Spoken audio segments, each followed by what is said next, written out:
Welcome to Springfield International Baseball Park for the lower middle of the table clash between Penrith Panthers and Central Coast Marlins. Second grade. I'm Martin Vine, the dulcet tones you'll be listening to this afternoon. And I've probably got enough time to go through some lineups with you. Got Chris Goss for the Central Coast Marlins field, and with Chris Goss throwing to Dan Willings, David O'Keefe at first base, Jake Phelps playing out of position at second base. He's also generally a regular catcher in this side. Jake's playing second base today.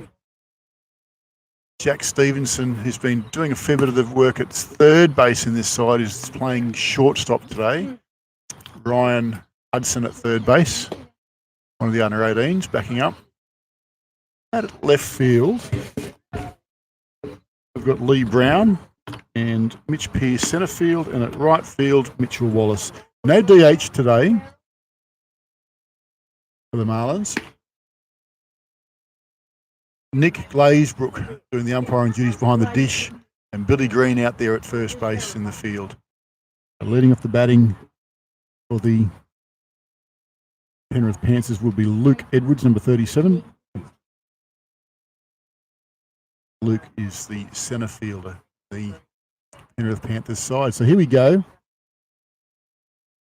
Under 18s, Marlins had a good win this morning.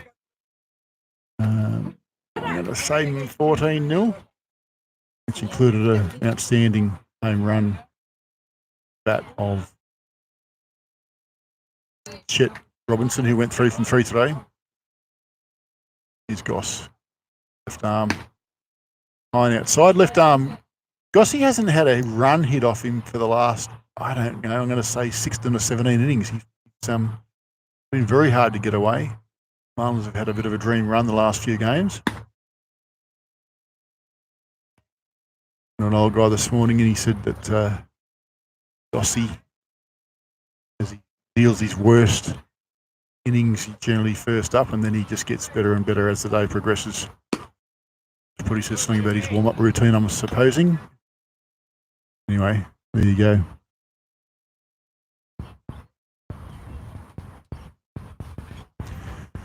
So 3-0. That's a strike down the middle, and I think Luke might have been a bit disrespectful on that one. That was always going to be a strike, and walking away probably wasn't the best plan.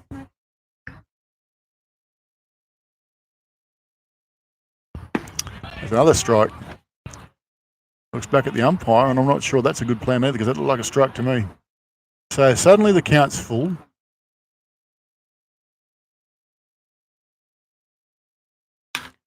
There's a hit. It's high fly to Ryan Hudson at third base. He'll take this in fair territory for an out, and that's the first out of the innings.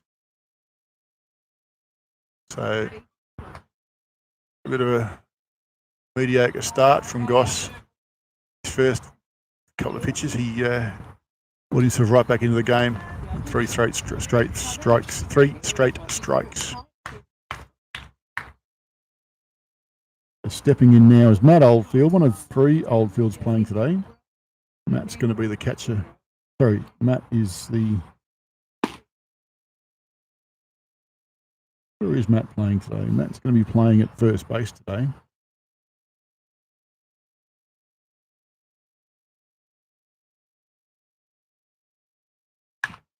Swings hard for a foul.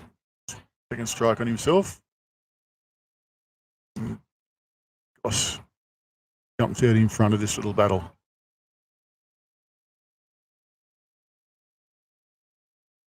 Marlins third grade. There's a hit. That's going to be to infield as well. That's Phelps at second base. Takes that nicely.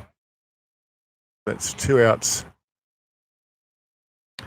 So, Marlins and Penrith Panthers third grade finished in a 5-4 win for Penrith after being down 4-1 for most of the game. Late pitching change saw the battle go to Penrith.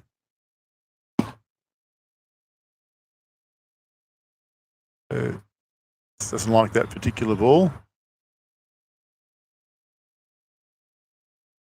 It's all right. Nick will throw it back to him. For too long anyway.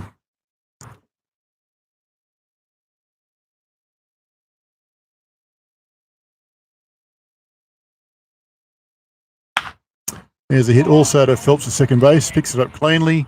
Throws across to Dave O'Keefe at first. And that is the innings. So 5, 6, 7, 8, 9. So a 10-pitch innings perhaps for Goss. And no runs for the Penrith Panthers.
Mitchell Pearce to lead off the innings for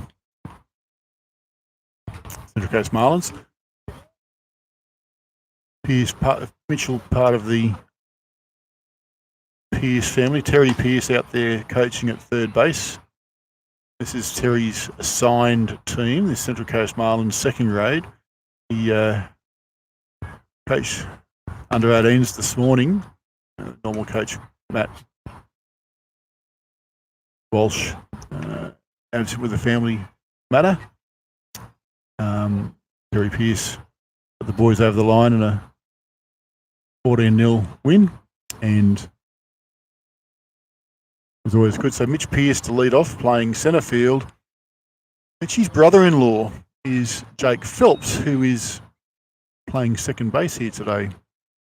So very much a family affair here, as is the Penrith side. So on the hill for the Penrith Panthers.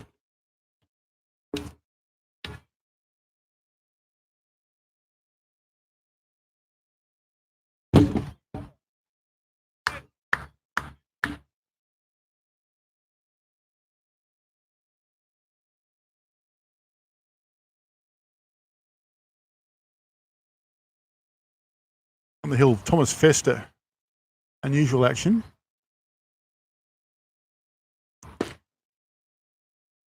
Producing strikes. That's what the plan is. He's throwing to Ethan Bryant. That Oldfield over there at first base. Mark Hagger at second.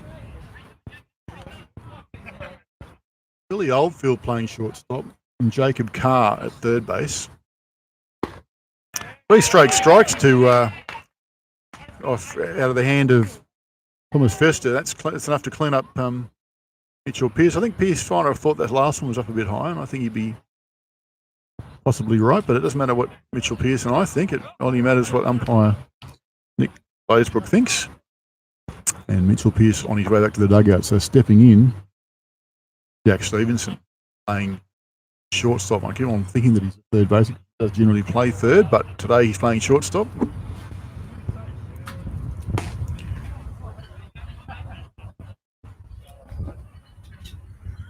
So Mark Hager at second base, Billy Oldfield playing shortstop, Jacob Carr at third base, Out at left field is Jordan Rigney. Luke Edwards is the centre fielder, and Trent Whitebridge playing right field.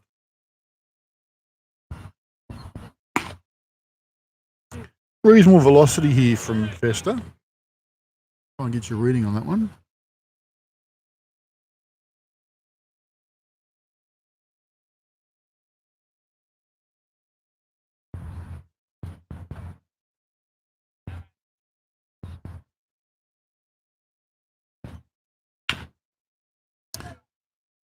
So hits up to first base. Matt Oldfield does the cleaning up and steps across to the base to put out to make the second out of the innings. Just throwing in the low 70s. Has the impression it might be a little bit quicker than that.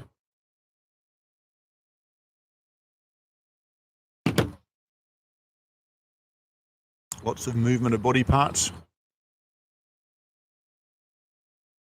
So Jake Phelps steps into the box now.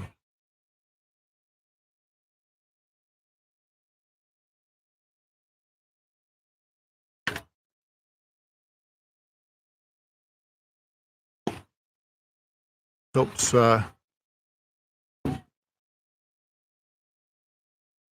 not afraid to step into the way of a pitch to get on base.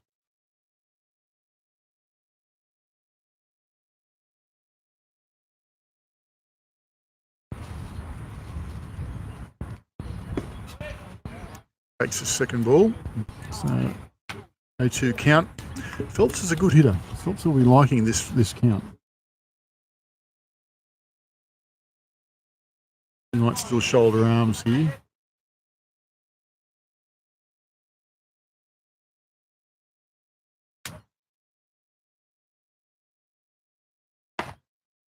That'll be 3. Definitely shoulder arms now. See if Terry Pearce gives him the okay. I don't think he will.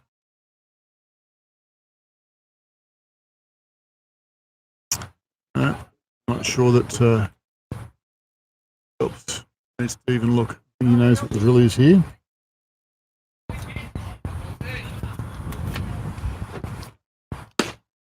Ooh, that'll be a strike. So 1 ball, 1 strike. You see the king of Lake Macquarie's joined us again.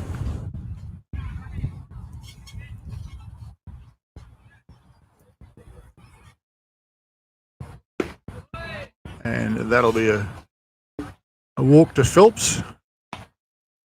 He gains a few. That's one that he probably had more hit by pitches than he's had 4-ball walks, but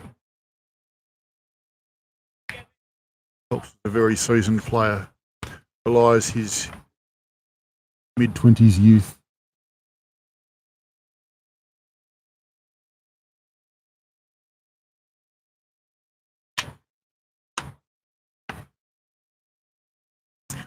Dave O'Keefe steps in.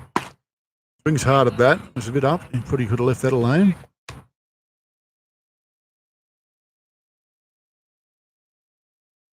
The weather here for baseball today, it's been very cloudy, or not cloudy, been very smoky and hazy all week. This is probably the clearest it's been all week. Wasn't probably 22, 23 degrees. Phelps with a good lead. Pitcher Fester not bothering to look over there. Phelps has probably picked up on that. Phelps not exactly a speed demon, but he's not an idiot either, so.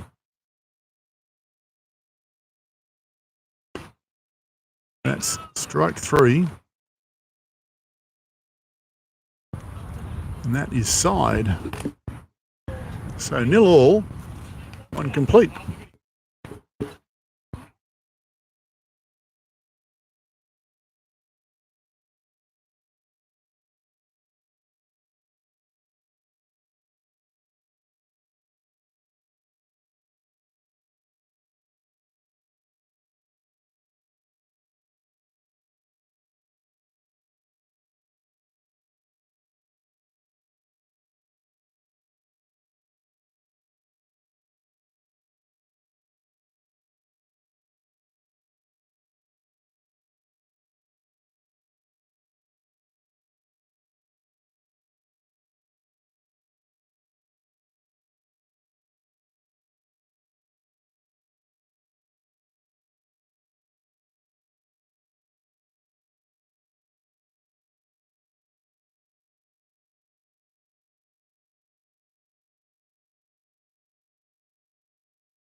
with that. Goss back in action here.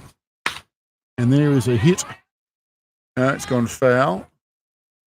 Dan Willings underneath it, so that's out. The first out.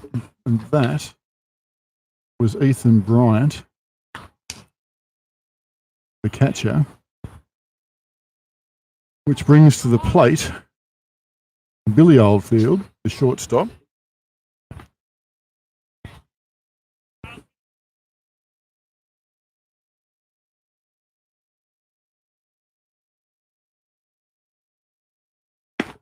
There's a strike. I'm fiddling around in the background here, guys. I'm actually getting excited here because I actually got some stats printed. Sound a bit more professional.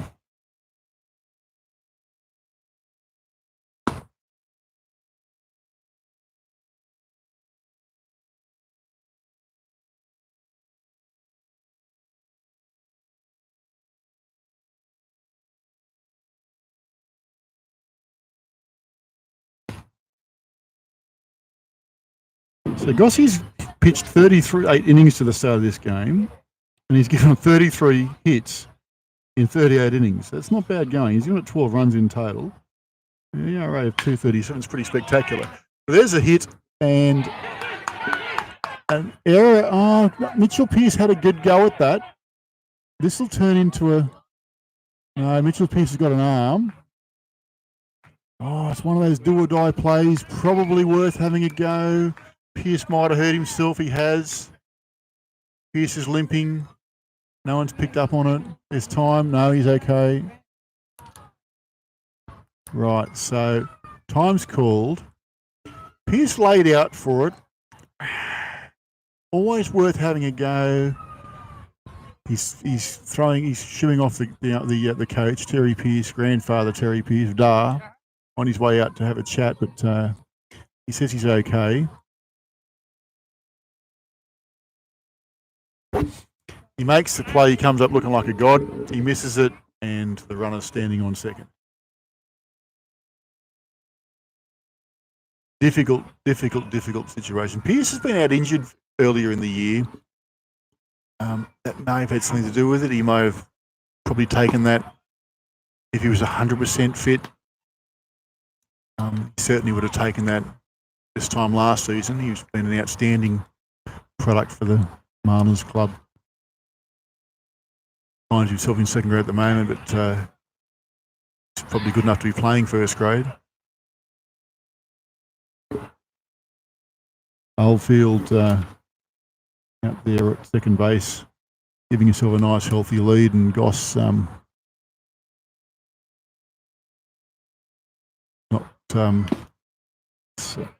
holding him on all that well. Mark Hagger, the second baser, in the box at the moment.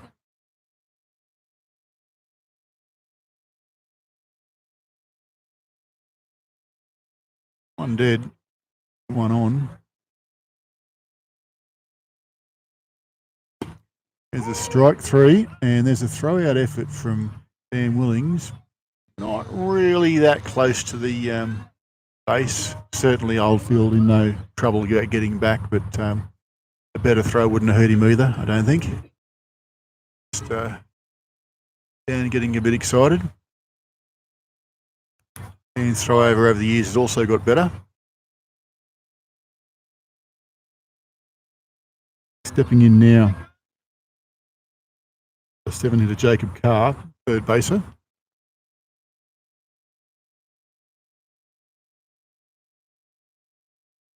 It's a good start. Ross. And a nice settler there for Carr. I think it's not a bad thing to be taking a first pitch strike, first at bat in a long game, 9 innings game. There's a swing, hard hit. It's gone through first baser. Runner's going to go home. I think he might have missed third base. Runner scores. No one's even looking. I think he's missed the base. Enough guys here to be watching this. No one's saying anything, so it must be me that's got it wrong. That has been known to happen.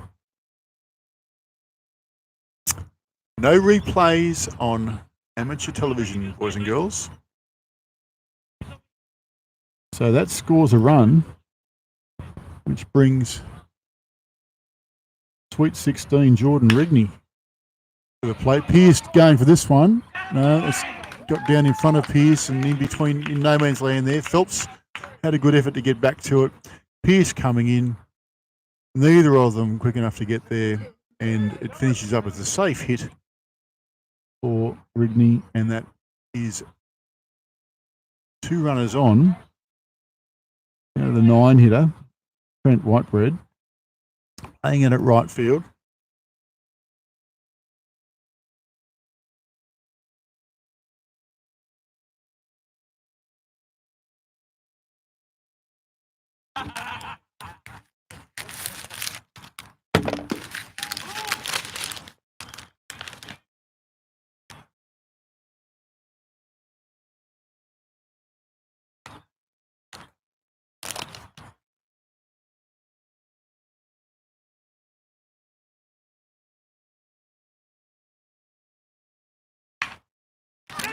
There's a bunt, and everyone's going to get there. And Trent's played in an earlier game today. I can't tell you what grade it was because I can't read the writing. It's 18. So Trent played, he's backing up. He played catcher in the 18s game this morning. He's sticking around for the club. As are the rules this year, you can have the 3 under 18s players backing up into higher grades. Hard swing there from the leadoff batter, Luke Edwards. Foul. So loaded bases now. Unfamiliar territory here for Goss. He hasn't seen loaded bases against him for a while.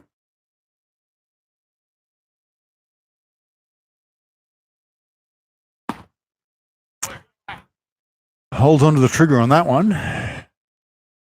Edwards looks like he's keen to hit, which is the nature of the game, isn't it, really?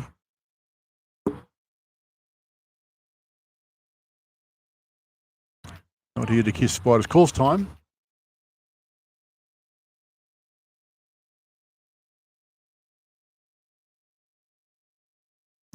He's drying his hands, stepping back in. Safe, it'll score some runs here. And that's a great piece out to right centre. That scores 1. Holds. The runner holds at third.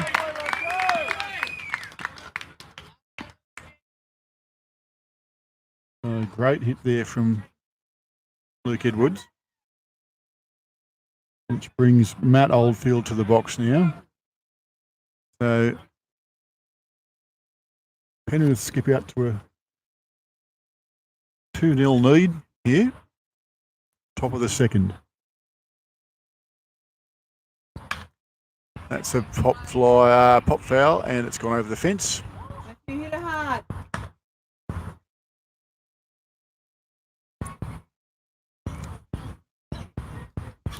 So we've still got loaded bases.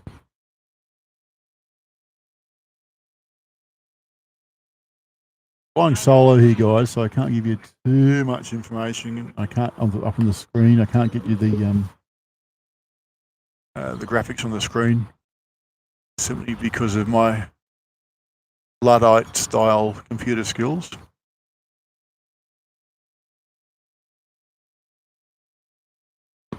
That's a great change up from Goss.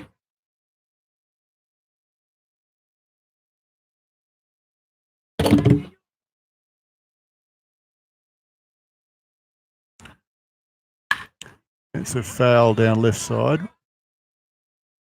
And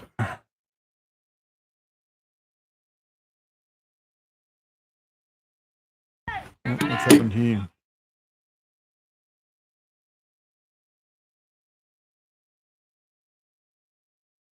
Hoping we're still live out there. We might have lost the camera. Back to Goss.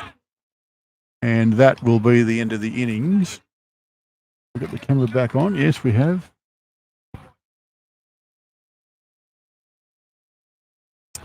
So So that brings it to the middle of the second innings. 2-0 lead for the Penrith Panthers.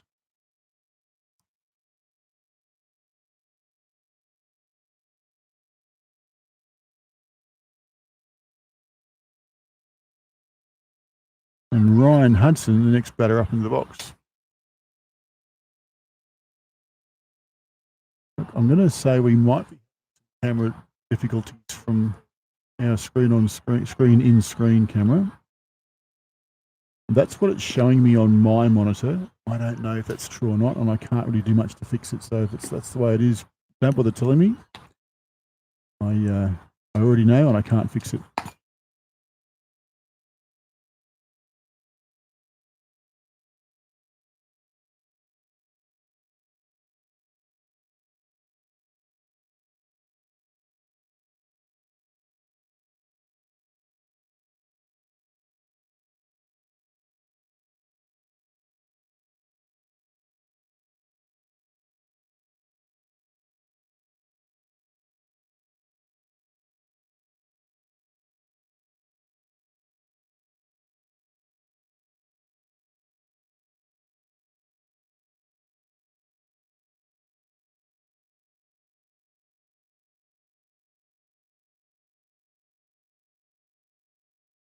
So Ryan Hudson in the box.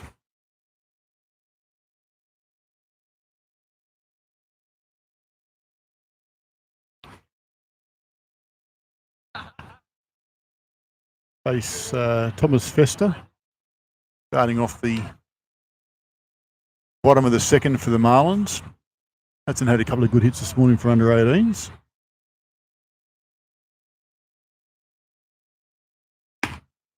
Shapes to bunt, pulls away, called strike. Good call.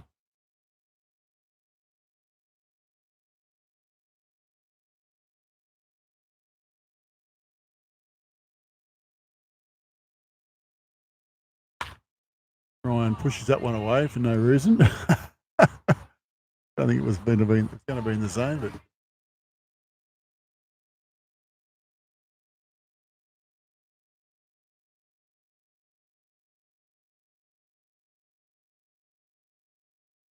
so 2-0 here. Sorry, 0-2 here. Hudson generally a pull hitter. Hits it straight back up the middle, makes a fool of me, and safely arrives at first base, which will bring Lee Brown to the box. Lee is generally a third grader. He's played a handful of games in second grade. Crushed an outstanding hit last week. Got a couple of hits, I think.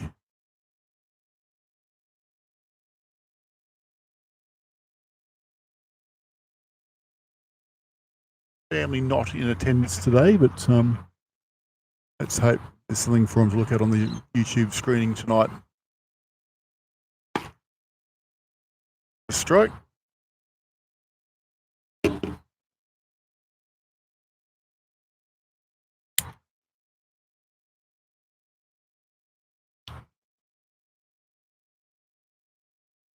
Hudson looking ready to go at second base.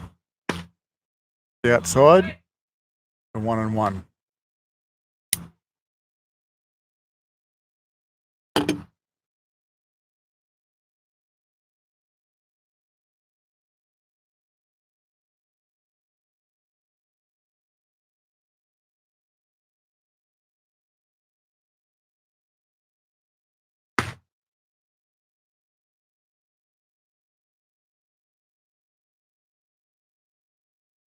So the Marlins dug out correctly, asking for the umpires to take a bit of attention here on this pitcher's action. He doesn't seem to be coming to a stop. Well, he has come to a stop there. And that's so Lee's out strike 3. The pickoff throw from the catcher, Ethan Bryant, up to first base Matt Oldfield, not successful to try to catch Ryan Hudson out at first base, the runner. Marlins go down 1 out. Score still 2-0 here to Penrith. Unfortunately, can't give you the graphics on the screen today. I'm not clever enough to do that.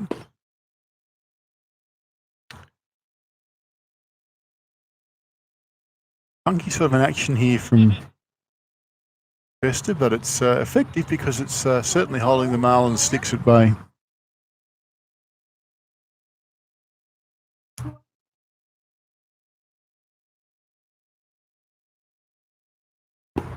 That's down and outside. 2 straight balls. So Dan Willingsby looking for a strike here, looking to get a strike here. And a product of the Woy Woy Wolves Winter Ball Club and also Indians Summer Ball Club here on the Central Coast.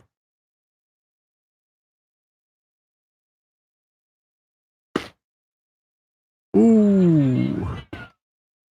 I don't know what was that. It looked up, Dan held, and Nick still called it. So 2 balls, 1 strike.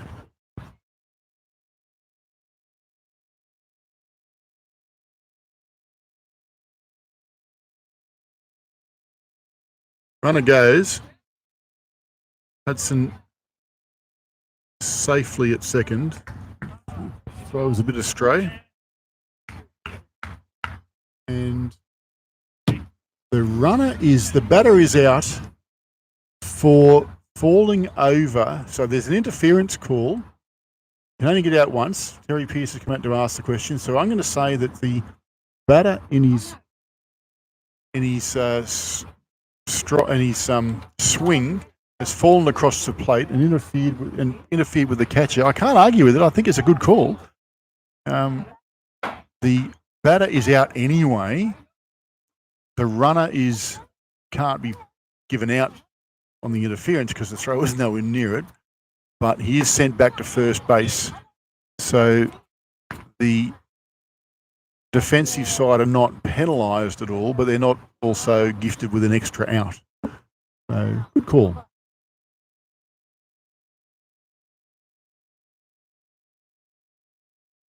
Hope that explains it.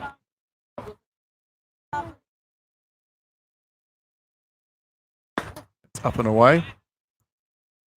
Just go through that again. The batter is out on strike 3 anyway. In his swing, the umpires deemed that he interfered with the catcher in his attempt to strike him out, throw him out to get the runner at second base. And as such, the runner can't be given out, but he can be sent back. So hopefully that explains it. So it's still only 1 dead. The pitcher, Chris Goss, in the 8-hole hitting. He doesn't mind a bat. He bats like a pitcher, but this time he's drawn a walk, which will bring Mitchell Wallace to the plate. Mitch is out at right field.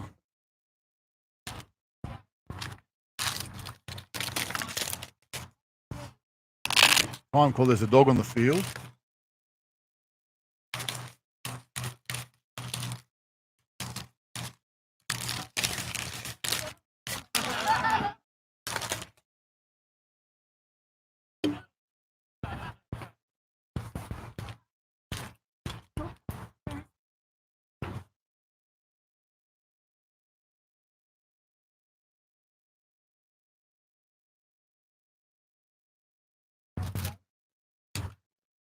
Been cleared up, got him off the field. So 1 out, 2 on, down 2. The 9 batter in the box. And Thomas Festa pitching very, very well. One's up. I actually got a little rudimentary radar gun here. I can't make it work. I'm going to say mid-70s. Wouldn't be much above that. Looks a bit fast because there's lots of things happening, but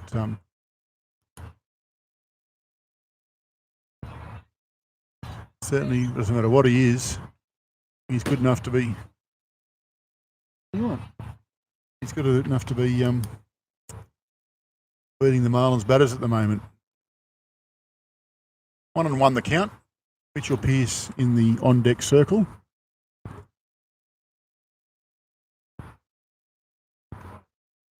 Infield fly is in play. Ryan Hudson, you can see covered in dirt over there. I don't know if it's from this week or last week. Not known for standing too close to the whirlpool.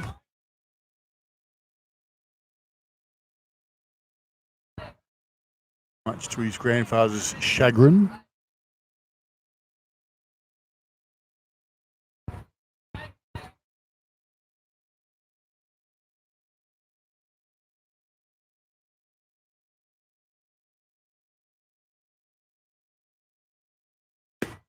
Oh, I must have got the count wrong. It is 3 dead. That looked inside. Nick giving a very big zone today. He's calling him on the outside and on the inside. Anyway, only matters what the umpire thinks.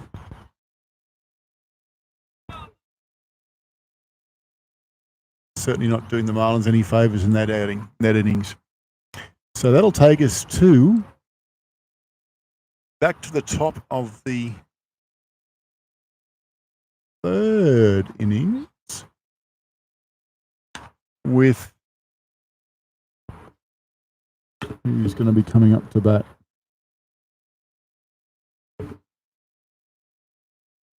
I think I might have solved the technical problem as well. There might have just been a loose cable into one of the computers here. The Goss to continue. Crafty left armour from the Toronto club in Newcastle, plays for Dodgers here on the Central Coast in the Winter Ball League.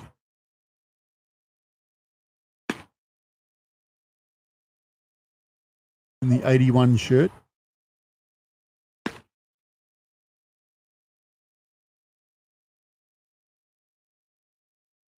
Batter coming up to bat will be Kenny Oldfield.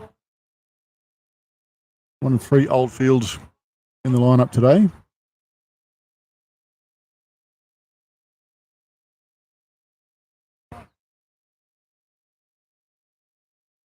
Batting .214 for the summer.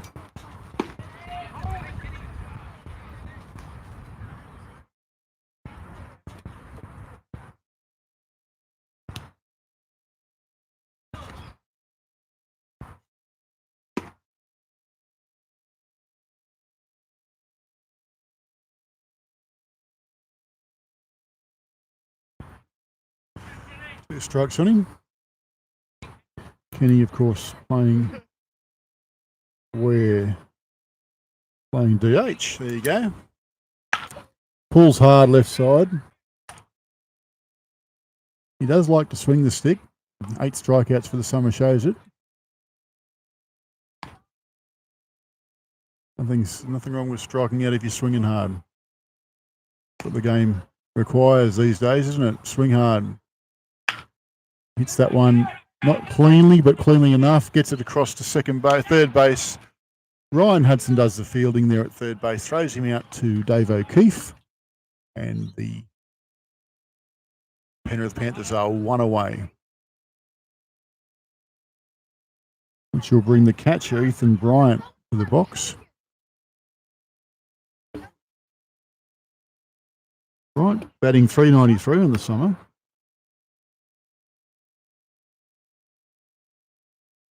He's hit a triple so far this year, a couple of doubles.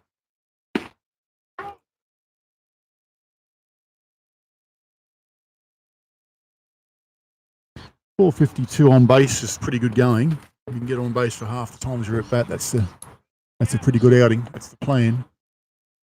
And they're about that 500, about that 400 to 500 marks outstanding. So there's a high pop fly. It's going to make its way out to centre field to Mitchell Pearce, who takes it cleanly. He'll feel good about that, seeing he's had a couple of chances that haven't quite worked out for him. I can't tell you that they were errors, but they were certainly potential chances out there for Mitchy Pearce, and he's managed to drag that one in. So yes, the king of Lake Macquarie is concurring with me that the zone does seem to be pretty big, but that's okay. We're here to play baseball, not to play umpires. Make the adjustment. That's the plan. The umpire's going to call them, and you have to be aware of that. Take it back. Take that knowledge back to the dugout. Tell the boys it's close. Get bat on it. Goss with his lowish slinging action tends to keep the ball down the bottom of the zone. That's where he differs from Fester, because Fester comes pretty much over the top. It's an unusual action, and it does come from a very high release point, as Gossie's release point is much lower. That's the primary difference between the two pitches we've got here today. There's a hit straight to shortstop to Jack Stevenson. Stevenson picks it up cleanly, throws across to Dave O'Keefe. That's the third out, and that was a nice clean innings. Barely a ball out of the infield, and the Marlins do it well.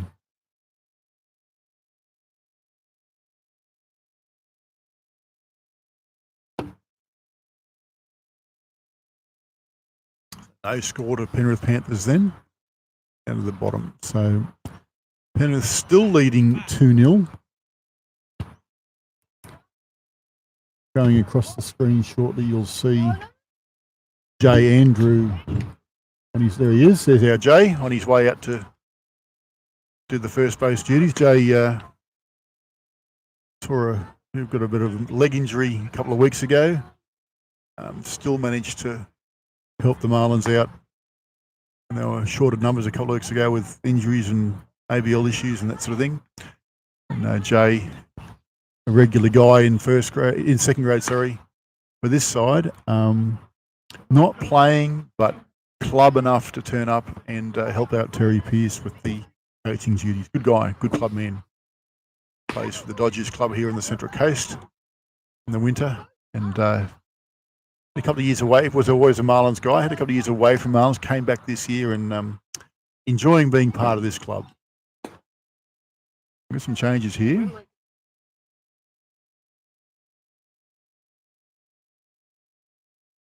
Okay, so we've got a batting change a bit later on.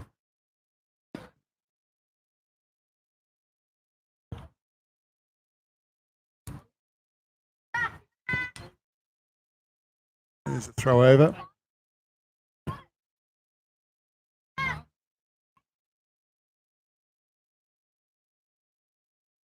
Back to the zone here that Nick Glazebrook's calling. Big, small, indifferent. He's the one that's making the calls, and he's the one that we have to, that the game revolves around. So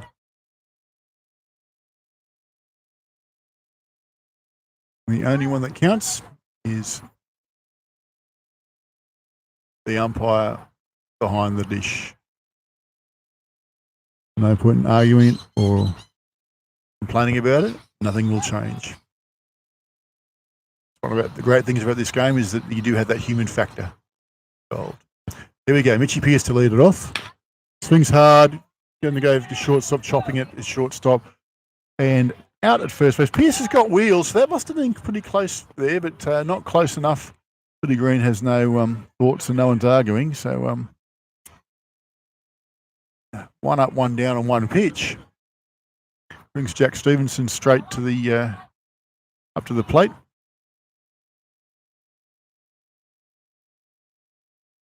Pearce a little bit off pace today. Still working his way back in.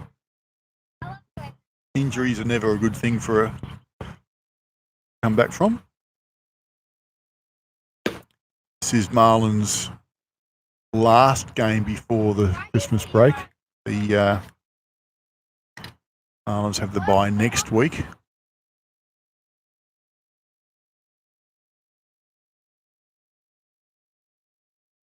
they have to come back a little bit early. With first grade side, will have a down to the bottom of the zone. Unfortunate there for Stevenson. I think he did well to let it go and finish up getting called anyway. Marlins first grade are going to have an extra game to play. They actually got the catch up or the completion of their first grade midweek game versus Manly. Of course, a couple of weeks ago, the Manly versus Marlins game at Aquatic Oval was interrupted by the lights going off and on, and ultimately was deemed initially as a game, and then the powers that be decided that they didn't actually play the regulation 1 hour to make it the definition of a game. So the game will resume at the, I don't know, the 58th minute or whatever it was, or whatever the score was. Manly were leading 2-0 to the best of my knowledge. That game will resume at the whatever the innings was. And that's going to happen. I think it's on the 20th or 22nd of January. So certainly that'll be the Marlins' first game back. It's a midweeker. So Stevenson pulls the walk, which brings Jake Phelps to the box. And Phelps, of course, the second baser, with one on.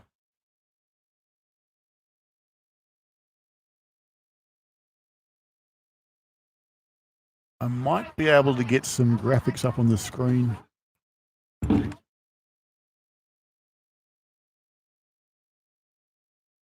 be able to get some graphics up on the screen for you guys.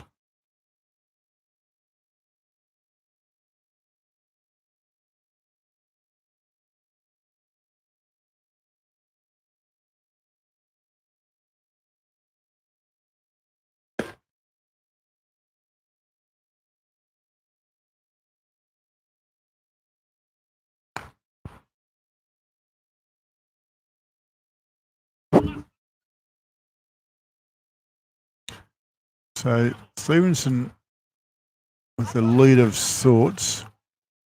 I don't think First is that interested in him over there. Stevenson's gone and safely there. I don't think there's any question there. Certainly Phelps didn't get in the way of the catcher this time. Catcher's asking, maybe he might have been there, but players not interested in that one. I think Phelps was fairly clear of the play. But good on Ethan Bryant for asking the question. You get away with it once, you might get away with it a second time. So, but as I said, players are probably not interested this time, and Stevenson now safely at second base. Stevenson has wheels. I wouldn't be surprised to see him on his way to third as well. Phelps can hit positionally. He will hit the situation. Sorry, there we go. That's exactly what I was talking about. Phelps pulls hard down right side. With one dead, Phelps won't be concerned about his own out. He'll be more concerned about trying to get the kid around to the third or beyond. And a hit to past first base with Stevenson on the bags will probably produce a run here for the Marlins, which is what Phelps' plan will be. Shortstop trying to entice her. There's Phelps swings away. Shortstop in trying to entice some breaks by Jack Stevenson over there at on the base pass, but 1 ball and 2 strikes.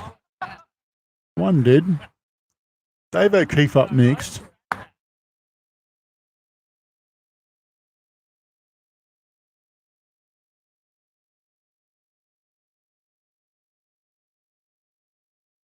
Billy Oldfield there dancing around Stevenson. Ethan Bryant keen to make something happen. Kid's arm seems to be pretty good. Be good enough to get Stevenson back unless something untoward happens to him out there. It's always a good battle. It's a battle outside of the box, which is something good to see in baseball. I like it. Phelps swings hard. That one fouls that one away. That's canteen bound.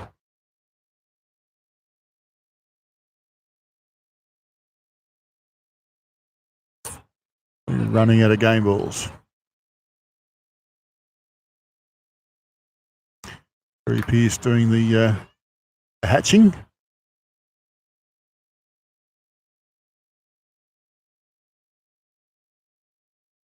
Very dry conditions here, as you can see. The outfield very, very dry. A lot of work gone into the infield here. The ground crew here are outstanding, the effort that they're putting in, but it's literally just a case of trying to do what they can to hold on to the grass. There is not a great deal of water around. We've had no rain for what seems like weeks, months perhaps. That is a full house now for Phelps.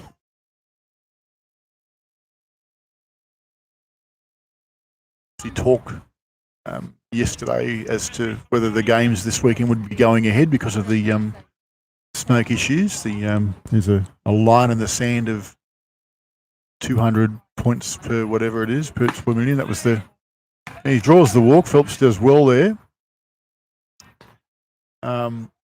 Which brings Dave O'Keefe to the box.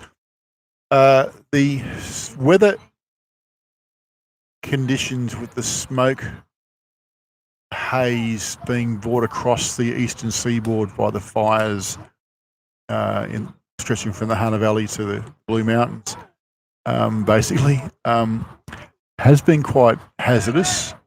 But the weather today, the breeze is coming from the northeast, that is from the ocean, which seems to be blowing some relatively clear air through. Still a bit hazy, but nowhere near as hazardous as it has been. We're in the low 120s maybe. The line in the sand was 200. Now there's a hit, one of the umpire or the catcher's been hit by that one. No one's complaining about it, so we're all good. O'Keefe swings out. So yes, the numbers that they're looking at it had to be less than 200. 200, it's automatic. The games are over. We were at about 150 odd yesterday afternoon, and it was quite mediocre. But today, down to the low 120s this morning, and it's probably lower than that now. So certainly no weather hazard, no smoke hazard. Been a few junior games called off. I believe Central Coast softball was called off this morning. So baseball has decided its wisdom to go ahead, and I think that's probably a good call for this particular field. Stevenson goes hard. Oh, Stevenson goes hard on the throw. O'Keefe hits well our left side, just clears the third baser and also, but unfortunately goes foul and brings everyone back. So now we've got 2 straight strikes on O'Keefe. 2 on, 1 out. Only early.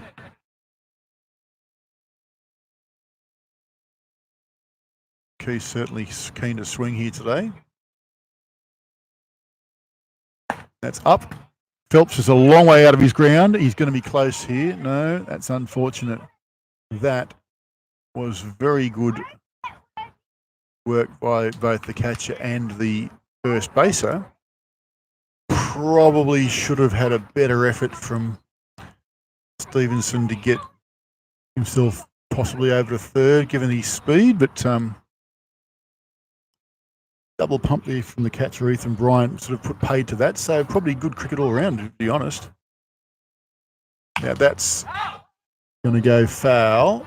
It's going to be over the fence. So O'Keefe pulls out hard. So O'Keefe's got a good bat to ball in this innings. His first at bat, he was pretty mediocre, but he seems to be getting a bit of contact, which is great.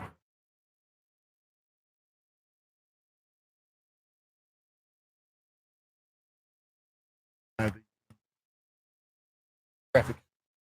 Yeah, I'm going to get So I've got an offsider come back here.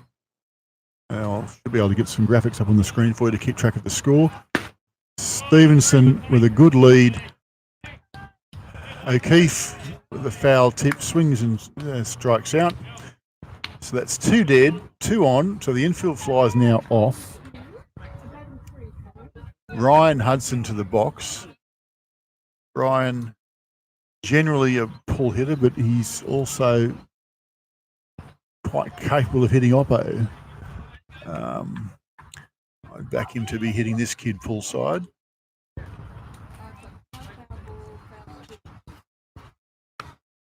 There we go, 2-0. Oh, where's that one? Probably not the outcome the Marlins would have wanted. They would have preferred to see him hit.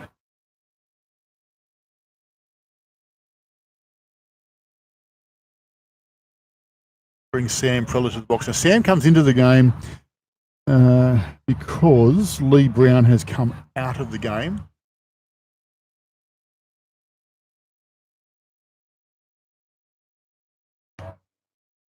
It'll be interesting to see where he goes. I would say a straight swap. I'd say Preller will go out to left field.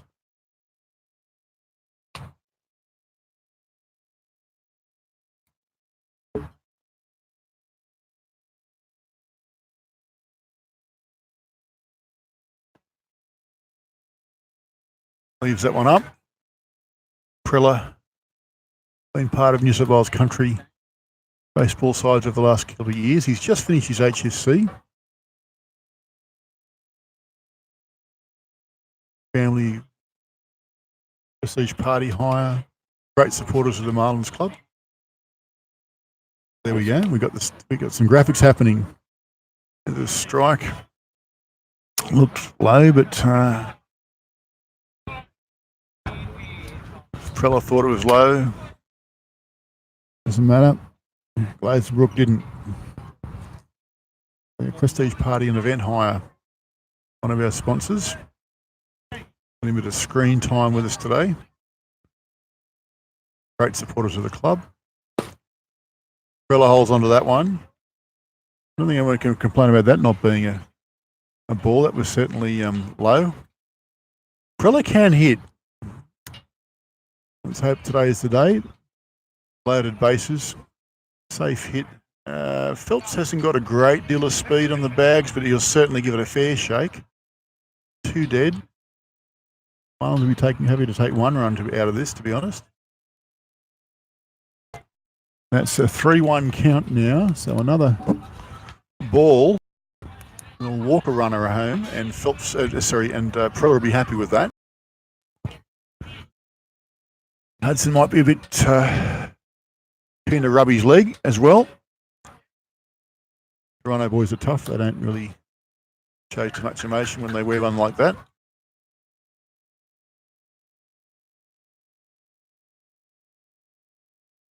And that, okay.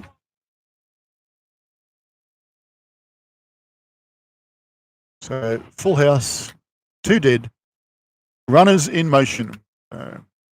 Everyone will be on the move here. Something has to happen. It'll be an out. Phelps giving himself every chance. I don't know that Stevenson understands quite how this is one way. Something to happen. Although at third base, if Preller gets a hit, it won't take much effort for Stevenson to score. If it's a ball, it won't take any effort for him to score. There's the hit. What's going to happen? Luke Edwards. And that ties up the ball game. Phelps comes in. Hudson gets himself around to third base from first base, so that's not bad base running. He understood what was going on. So for a ball to drop just outside of second base and Ryan Hudson still to get himself around to third was very good, positive base running. So the King of Lake Macquarie is celebrating someone's birthday a little bit early.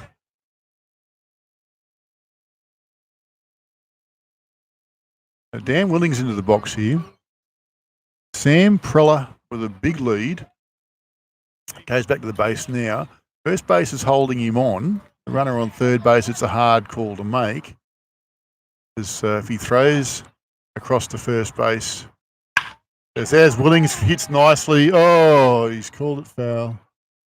Okay, so Willings pulls left side for a foul, and that'll bring up one strike.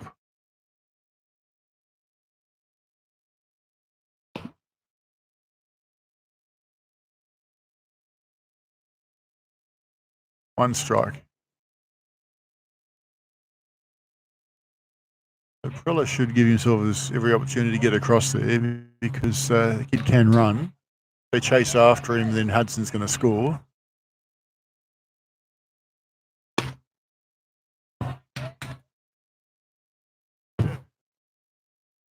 I must be on a bad angle. That looked like a strike to me.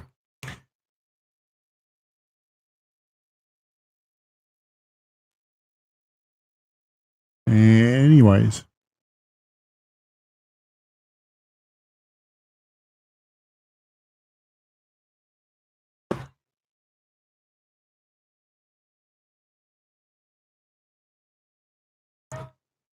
So that'll be the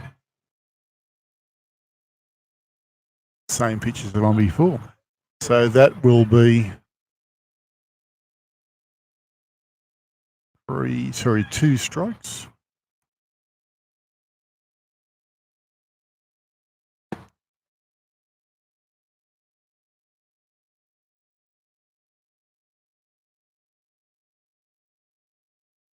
And they're still, the Marlins dugout still complaining about this pitcher not coming to a stop. And again, I can't argue with that.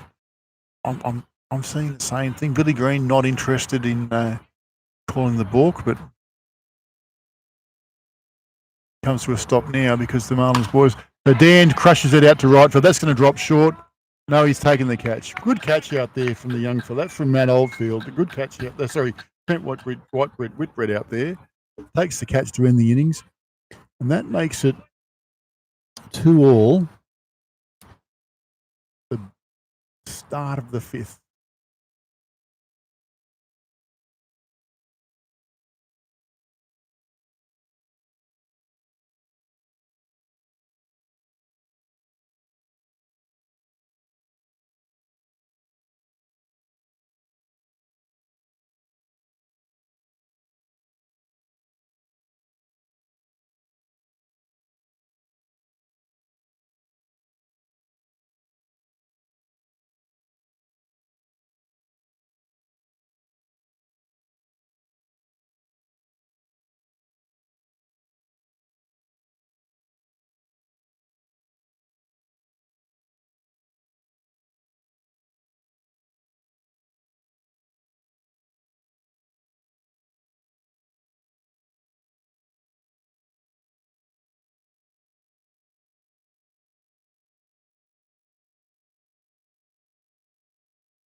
Okay, so back to some live.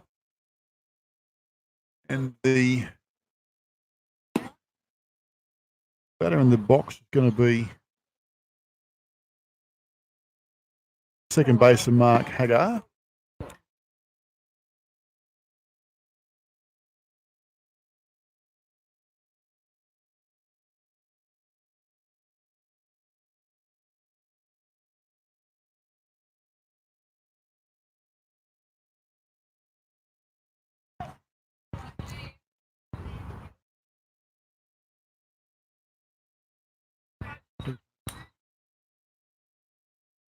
Hagar 200 on the season. Not played a heap of games in second grade.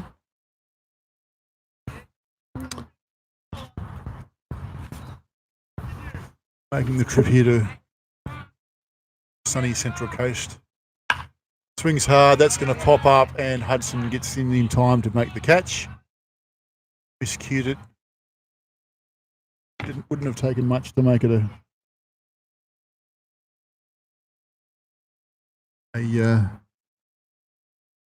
ball to the outfield, and that would have put him comfortably at first base, but not to be. Hudson tidies up, one dead. So stepping in is Jacob Carr. Carr is the third baser. Gossie starts him off with a strike. I'm not sure if he's shaking his head because thought it was not a strike, or if he was disappointed he didn't swing at it. Hits that one to Phelps, the second base. Phelps tidies it up. Easy play. 4-3 play for that one across to O'Keefe. 2 dead on a couple of pitches. Only 2 pitches.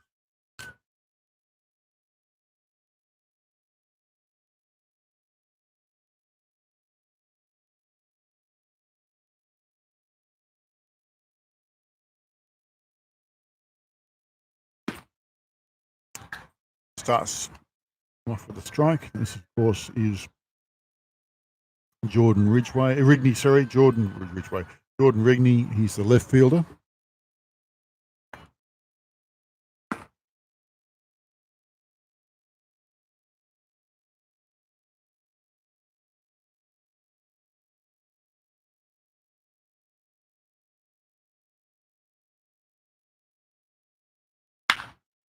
And there's a chopper to shortstop, Stevenson. Stevenson throws hard, first base, and O'Keefe has no trouble.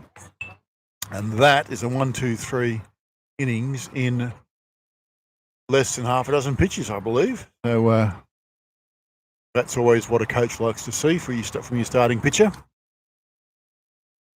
Deep into the game for a very low pitch count from Phelps, from Goss.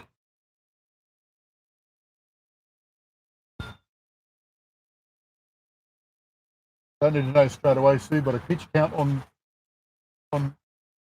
Goss when you're ready. Yeah.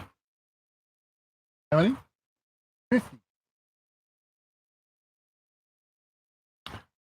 Got an answer there. And pitch count, might have heard there, 50. The pitch count on Gossie after 4 innings. You'd be happy with that. Go to about 120. Gossie could go to about 240, to be honest, but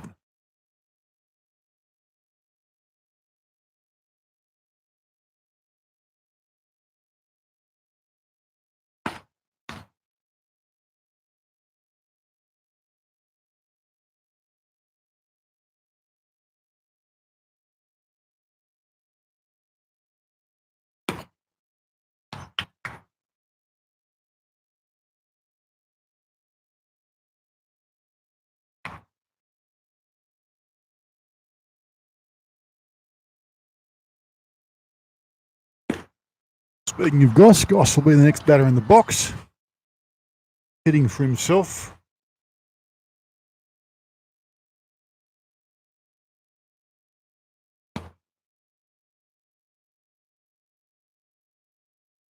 Goss is having a quiet little word there. Lazenbrook probably discussing the dimensions of the strike zone, I'm sure.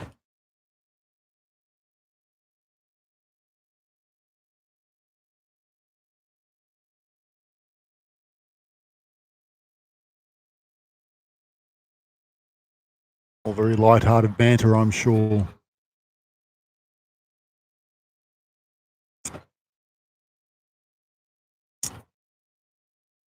So the 8-hitter Goss hitting for himself, the pitcher. 2-2. Shapes to bunt. Goss, of course, runs like a pitcher as well, so a bunt for a base hit might have been exciting to watch.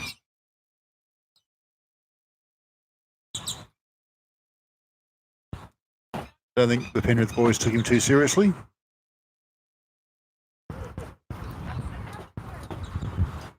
And again,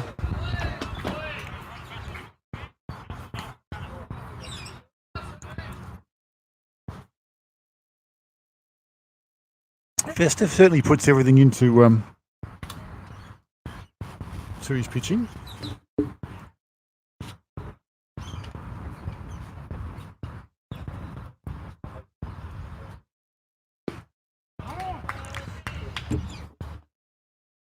Two balls, one strike.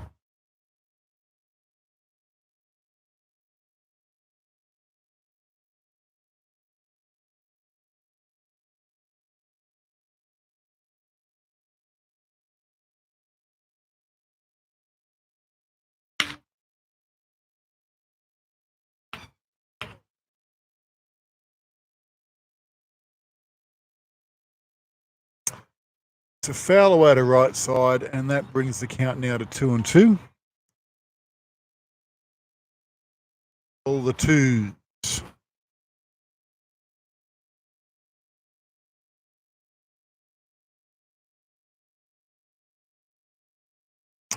Foul tip, strike three. Chasing on the outside. It's unfortunate that see some unusual strikes called. Puts the batters into a position where they're swinging at stuff that they probably wouldn't have normally chased. No, that's the outcome of a strike zone that's not quite as regular as you would normally consider. Anyway, there for both teams. There's no question of any favouritism or improprietism. It's we're not playing Major League here. This is second grade park ball.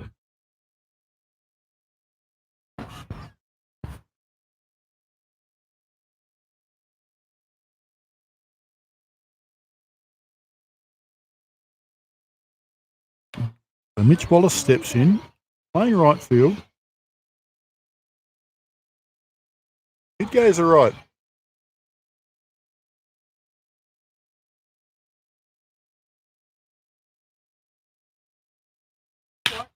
Hits back up the middle. Pitcher misses it. Goes to shortstop. Shortstop, Oldfield picks him up and throws him out to Matt Oldfield. So Billy Oldfield and Matt Oldfield make the 6-3 play. And that is 2 dead. So back to the top of the lineup. Mitch Pearce, 0 for today. Getting 3 pitches in the first at bat, and then popped out on his first pitch, his second at bat. Sweet 16 on the back of his shirt.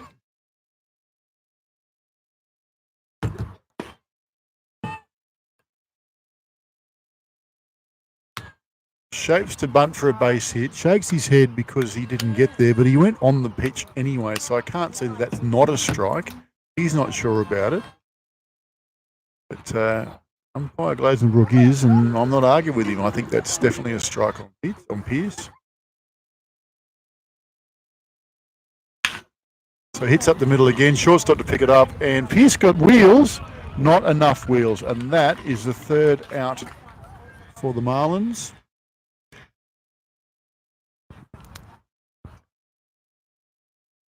And that will bring the score still to 2-2, and we go back to the top of the fifth.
This is the right field of the 18 backing up Trent Whitbread. Took a good catch to finish the last innings. I think it was, it was. And he's swinging hard. He's enjoying his time here with the big boys. Certainly holding his place in this Penrith side.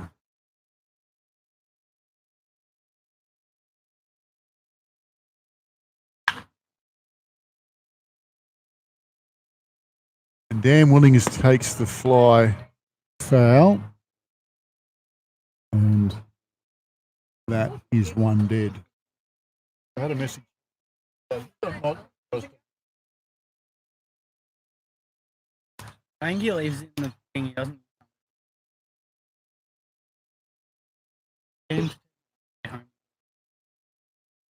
So one out. Brings the leadoff batter, Luke Edwards, centre fielder.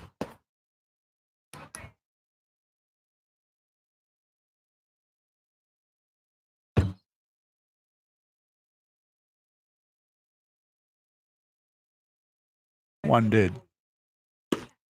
There's a strike. That's that delivery angle that I was talking about earlier. Goss lets it go low. Doesn't really waver much. It sort of stays. It's almost a sidearm, but it's more a case of it gets down low when he releases it rather than a sidearm swing. But it's unusual action, but it's certainly effective. It has been very effective for this fellow for quite a few. Here's it. Oh, and is that out or is that okay? We're trying to work out whether he caught it or not. No one's arguing. I'm going to say caught it because Billy Green didn't give him out at first base. So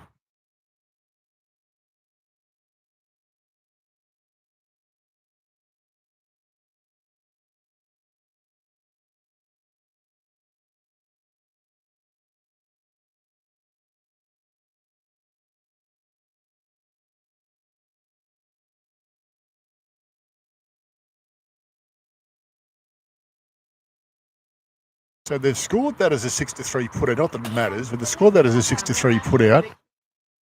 They'll probably ask the umpires after, maybe. Not that it's going to change anything. Dan Willings doing his own retrieval there. If he can't catch it, son, you may as well go and chase it.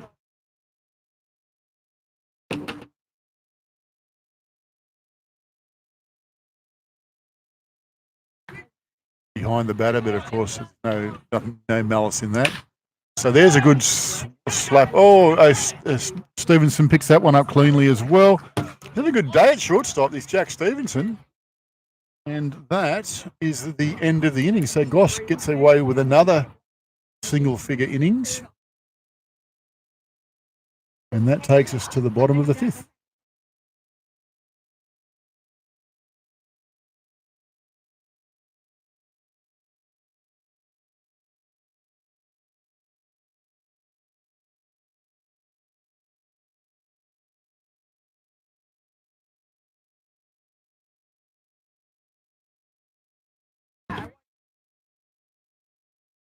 Nick.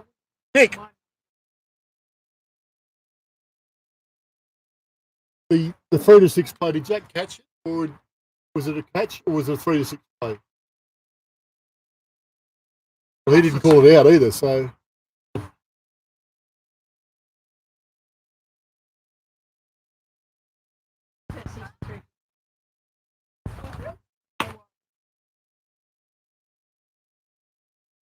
But he didn't give him out, so. Yeah.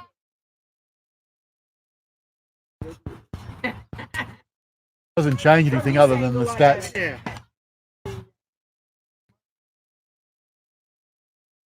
Ask Jack. Jack will tell you. Am I live here? Yeah. I don't know if it's, yeah, you have sound now. You have sound. There you go. So you all guys would have heard all of that.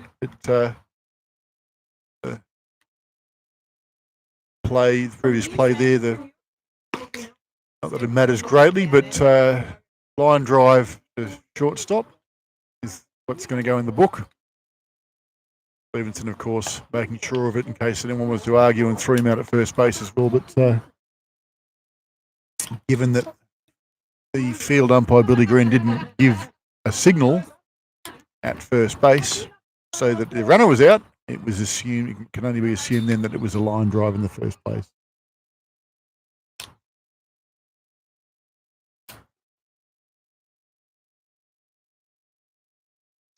Jack Stevenson, that was the kid we were talking about, he steps in. It's a first pitch strike.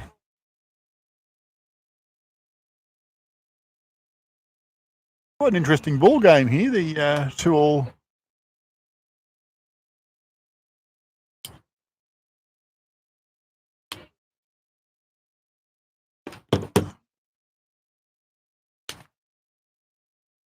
Swings all over that one and wastes a strike.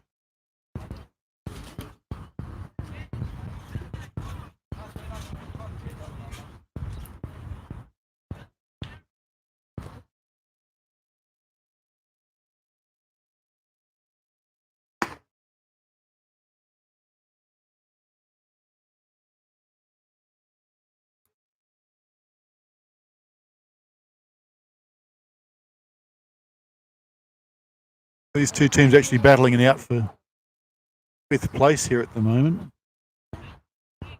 3 wins and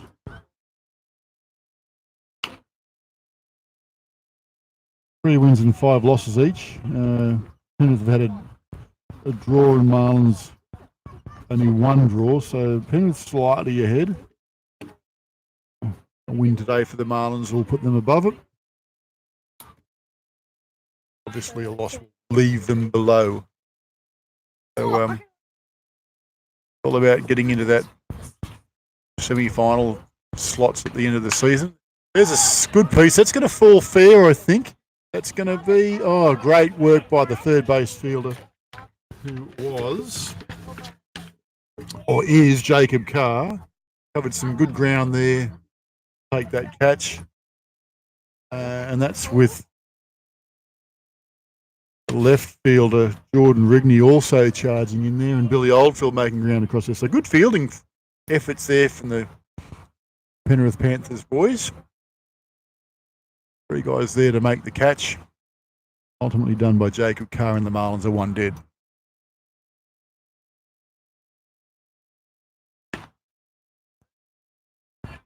Phelps takes for a strike. A little bit of breeze picking up here.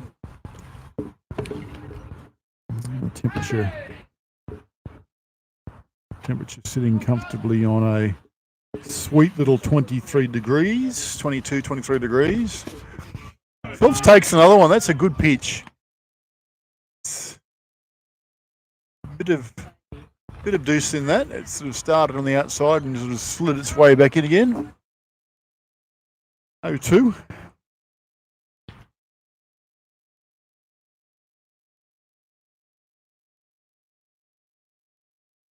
Phelps lets that one go. The dirt. Again, a good pitch from the from Fester. Good place to go with an 0-2 count. Off speed and in the dirt on the outside corner. Got to give that one to the catcher as well. That's good calling.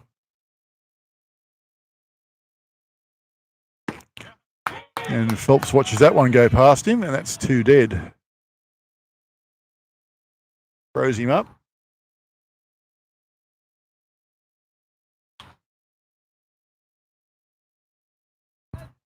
Brings Dave O'Keefe to the plate. So that's 2 dead. O'Keefe, the first baser, had a good at-bat last at-bat. Ultimately, finished up getting out. Lack of trying.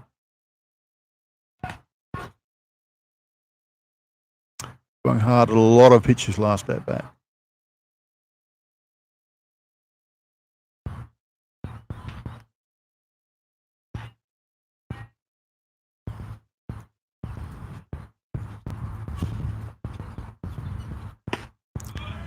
O'Keefe lets that one go on the outside corner.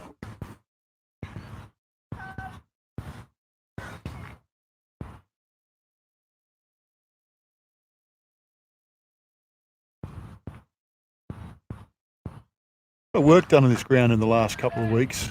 Put some extra dirt into the circle around the home plate. Been a lot of dirt put into the infield there. It's very, very flat now. Not that it ever wasn't not flat. Still that little famous little hump over near first base that not really going to go away, I don't think. Probably a car buried underneath there somewhere.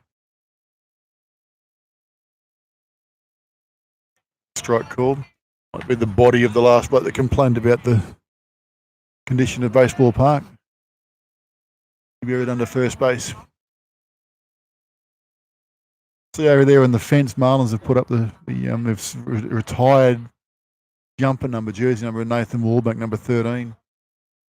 There's a piece that's going to go straight down the throat of second base fielder Mark Hagar, and that will end the innings. So 2-all. Going to the top of the 6.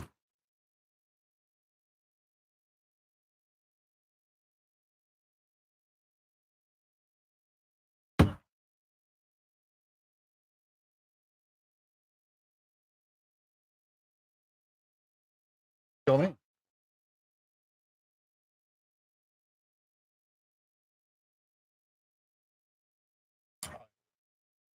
Oh. Nice life.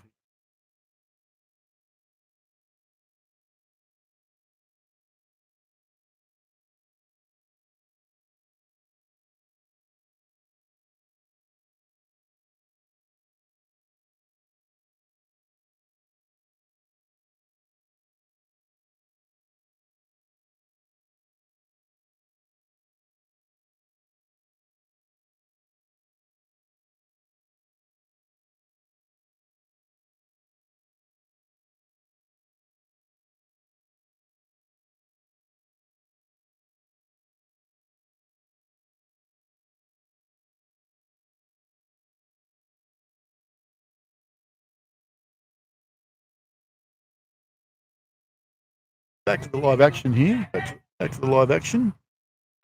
That is a big hit there to third base. It's going into foul territory, and Hudson picks that up nicely. And that's Kenny Oldfield, the DH, bringing hard on first pitch. Not good enough to connect properly with it, and that will bring the catcher, Ethan Bryant, to the plate.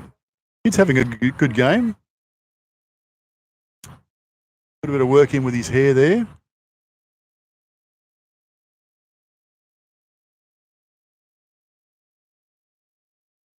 Dreadlocks. Quite the Penrith flow, but there you go.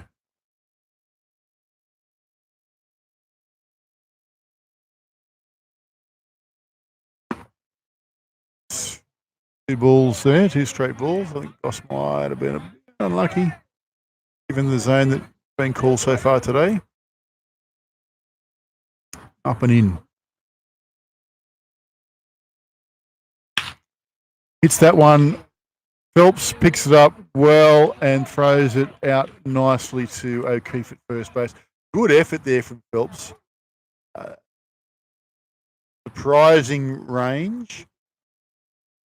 Gets the ball in the glove, spins around, and tidies it up.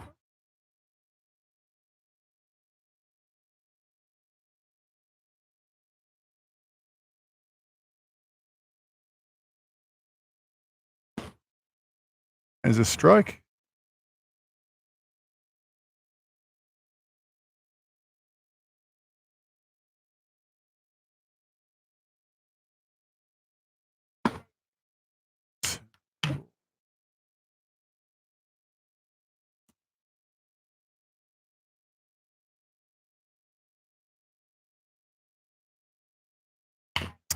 Swings hard at that one, fouls it back onto himself. Of course, this is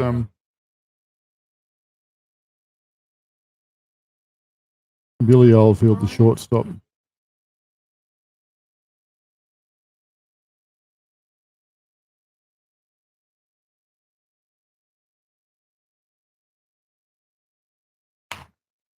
Another foul.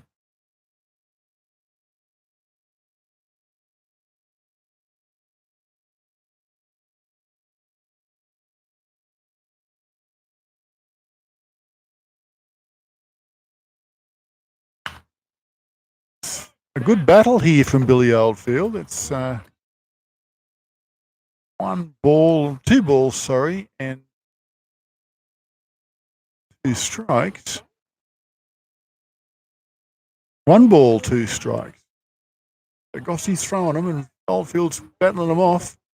Swings hard at that one. That's not going to be good enough, though. That's going to go straight down to Stevenson, and that is the final out of the innings.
So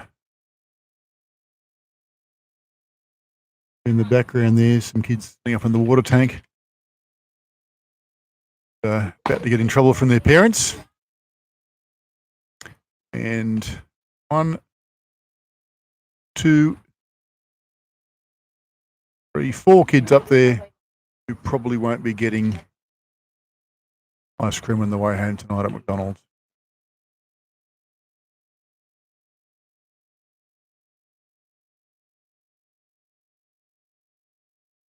Ryan Hudson steps in. Hudson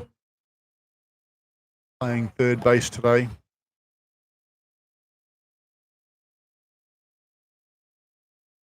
Got aboard last innings with a hit by pitch.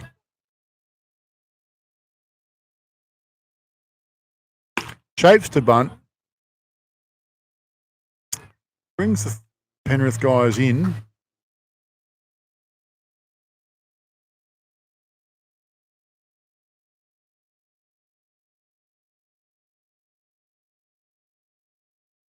Bit of chatter here from the Marlins dugout. Bit of encouraging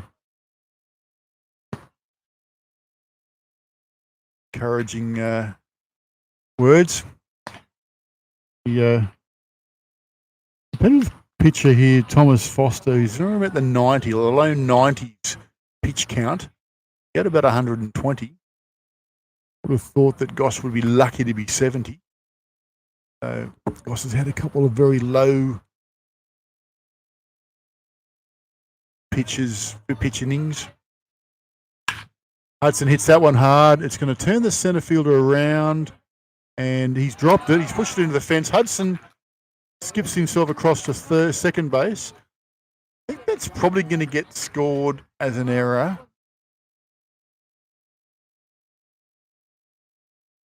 He might get scored as a hit. He had to do a lot of work to get there. Doesn't matter. We'll find out in a minute. Doesn't matter really whether it's scored as a hit or scored as an error. The only person that really cares is the individual. Team, from a team's perspective, it's standing on second base with none out, and that's always a positive place to be for an offensive side. So Sam Prella steps in. Sam hits anything right side, and there he goes. That's exactly what he's done. So Prella could be well and truly capable of some situational hitting. Sam hits right side. There's a lot of open space out there. And the young fella, Matt Oldfield, did take a good catch up there earlier in the day. Out at right field.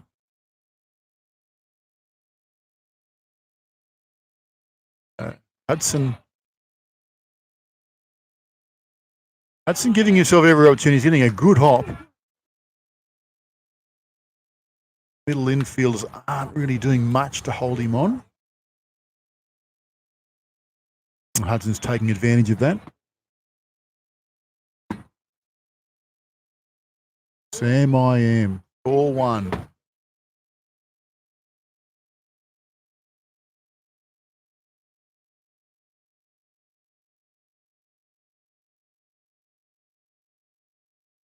All right, so Hudson's done enough to unsettle the pitcher there.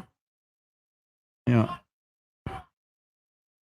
Preston doesn't really look back too much. He's not really that concerned about the runner on base. Hudson's smart enough to take advantage of that. Ball strike, good pitch.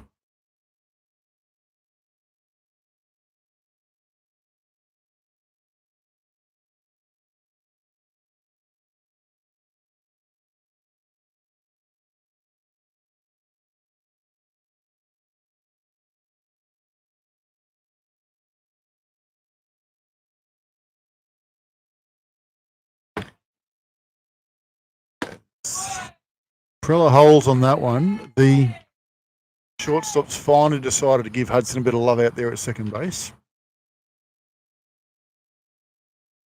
That's not too concerned. Billy Oldfield, the shortstop there at second base, out in the middle there for Penrith.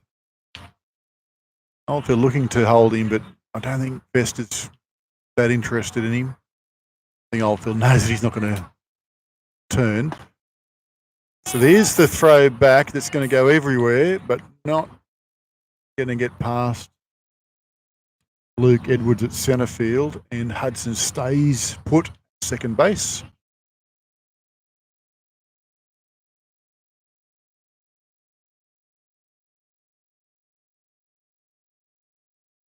It comes back to the mound.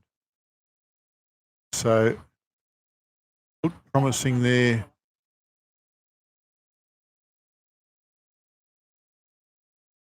Dead. Dan the man willing.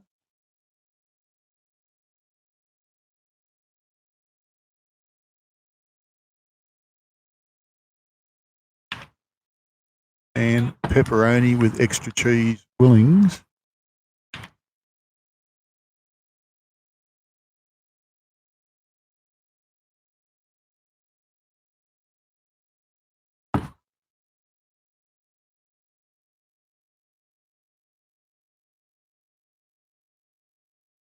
Catch it today. And lets that one go on the inside. You've probably got a better camera angle on this at home than I have, because I'm actually off centre, off to the left a little bit, and also got a net pole sort of in front of me as well.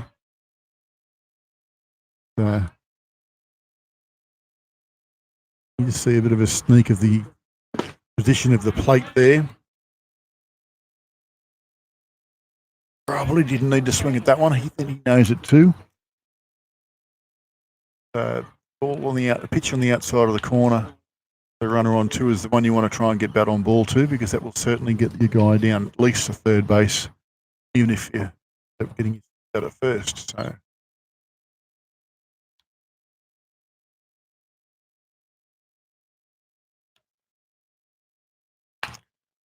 And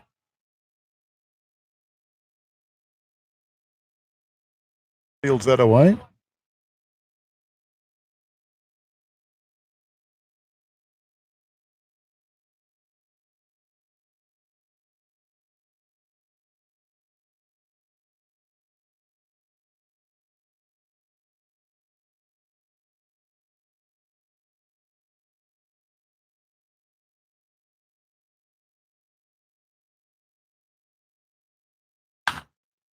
That's gone foul.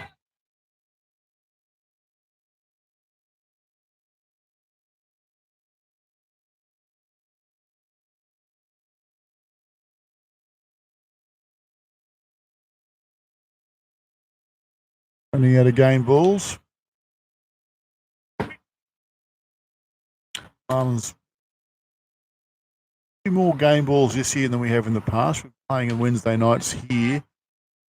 Balls tend to disappear into the mangroves a little bit easier than they disappear into the scrub up at Watanabe, which we've done in the past. That's hit it down in the head. And that puts Hudson, unfortunately, back at second base.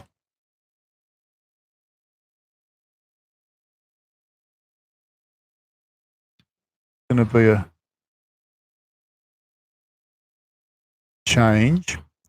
He wants to keep the kid in the game. I think he might have blown that because I think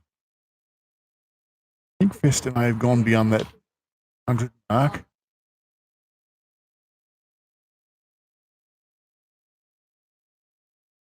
Yeah, we'll find out what's going on here.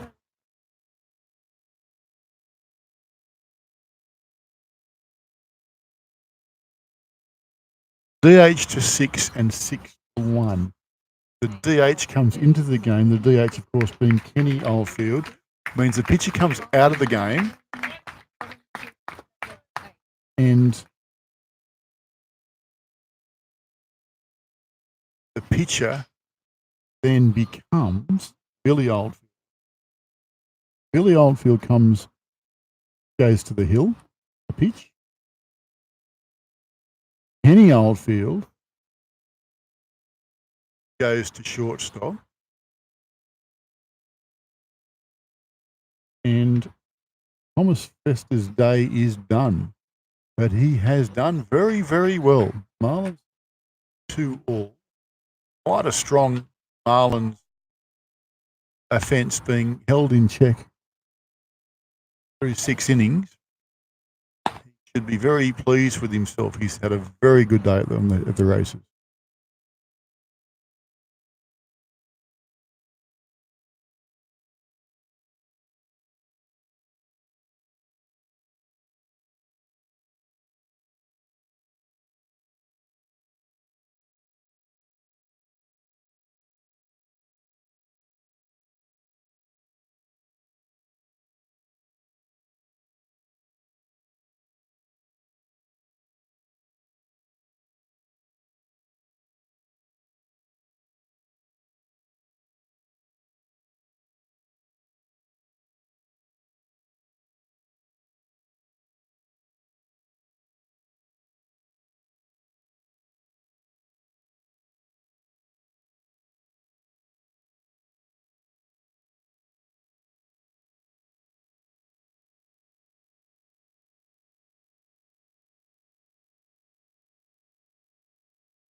So this is Gossie up to bat. Chris Goss up to bat.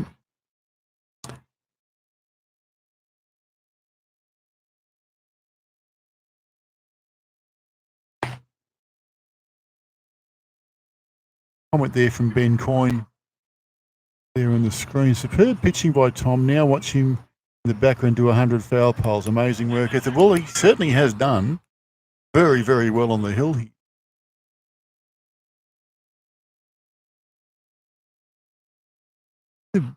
Strapping lad. So there's a book. No. How is that not a book? Okay. So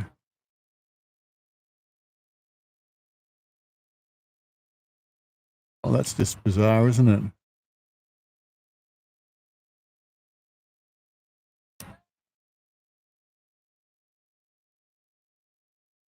He's hit him and called a strike on it. Umpire, the pitcher's eyeballing him, and I think that's a bit dodgy. should pull his head in on that one.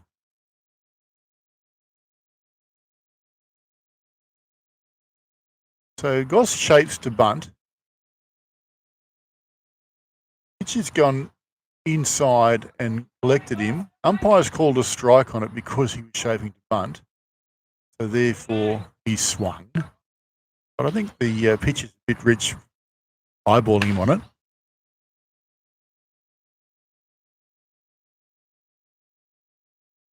So 2 on, 1 out.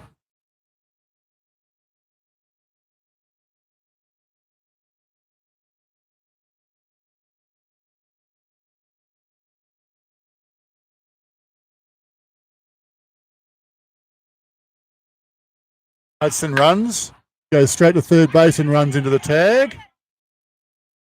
And Goss is put out. That's an amazing play from Penrith. Very well done by the boys. Hudson probably needed to open his eye a little bit, look up and see where the ball was going. Breezes on that play, only one of them is going to get out. Whether it's Hudson either at third base in a tag or a rundown play. But, sorry, that's correct. He was forced. So he was always going to get out, wasn't he? He's always going to get out. Unfortunate. Goss hits right side. Nothing happened. Only one of them gets out. He hits left side and hits into a double play. That's what can happen sometimes. 2 all, going into the top of the 7th.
Stepping in here is second baser, Mark Hagar.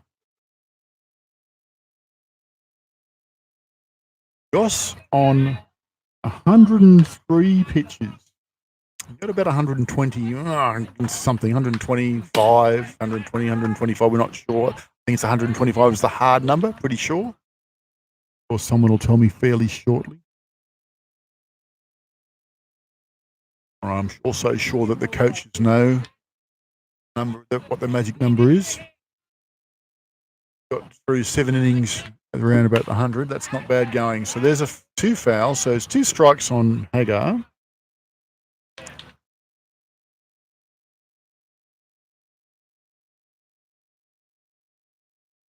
Two straight strikes.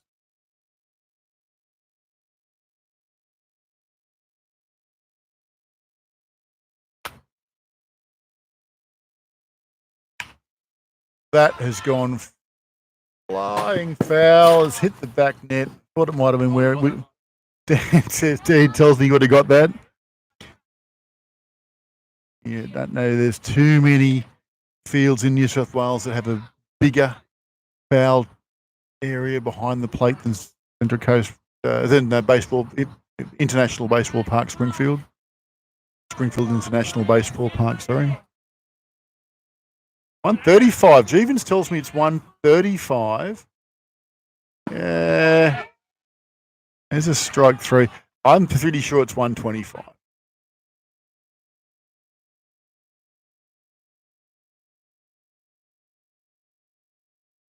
Yeah, 125. And it's a hard number. I think I'm pretty sure it's a hard number as well. It's like you can't finish the batter at 125. It is what it is. So a lot of the pitching thresholds is a certain number, including finishing the batter.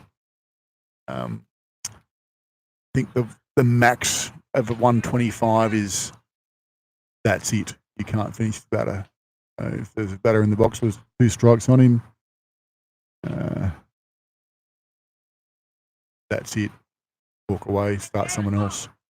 It's probably the quickest pitch Goss has thrown. It's not bad. The 7th innings, that's when he starts to gas up. It's still a ball.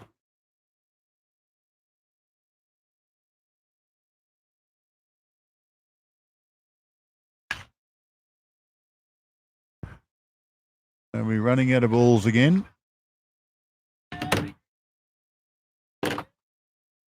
1 ball, 2 strikes. Jacob Carr, the 3rd baser.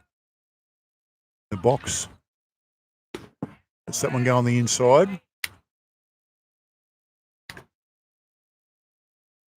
Goss might be trying to throw a little bit hard here. He might be overthrowing himself a little well. He'd do well to stick with what's got him through to the 7th innings. There is a nice safe hit across the top of the first base field out to right field Sam Prella. And safe hit for Carr. 1 dead, and that will bring Jordan Rigney, the left fielder, box.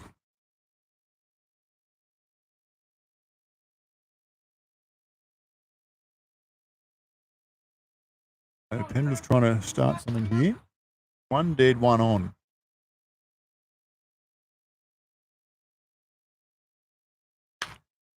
Now, some very good advice from Mark Agar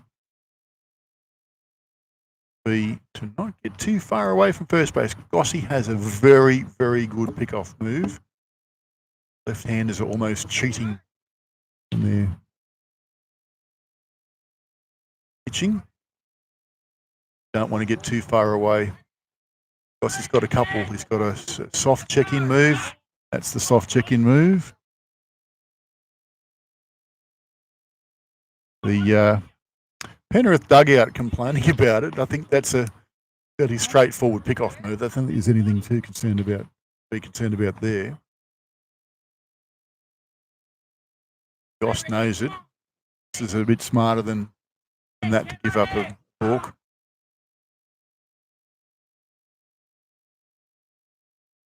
Said Goss has a very, very good pick-off move, and we haven't seen it yet. That wasn't his good move. That was his up move.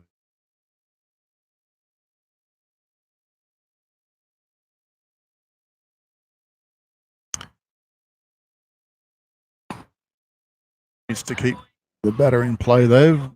2 balls, 1 strike. Dan's going to go out and have a chat with him. Phelps is in there as well. Phelps is very much the skipper of this side. Does a lot of catching with Goss at a club level.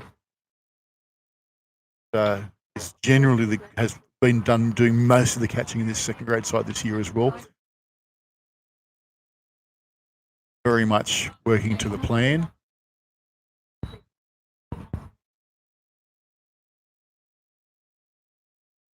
Looking to throw a strike here because it sent the fielders back.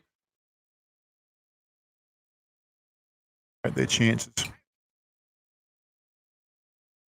There it is. And Phelps takes the catch, and Dan Willings describes Phelpsy as an athlete.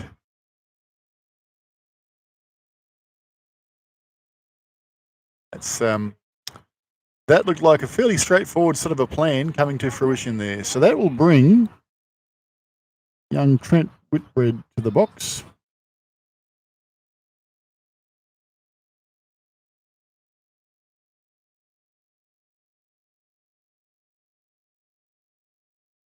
2 dead, 1 on. And there's a strike. Inside corner. Good pitch.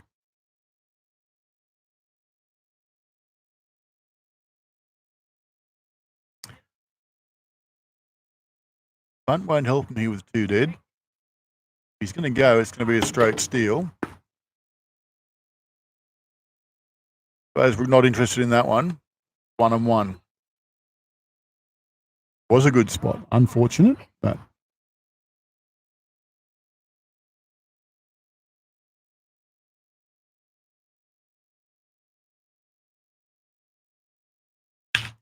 there's a hit to Hudson at third base. Makes the throw out to first base, and the Penrith boys suggesting that maybe he was off the base. Billy Green, of course, the umpire suggesting otherwise by virtue of his raised arm. 2 all.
So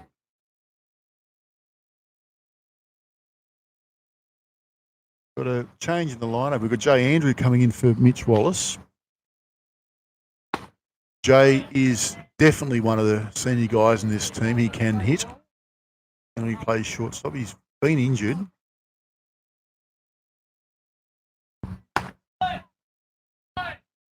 Thinking that they'll get him, if he can get on, they'll put a pinch runner out there for him. Coach Terry Pearce trying to cook up something here. Billy Oldfield on the hill now.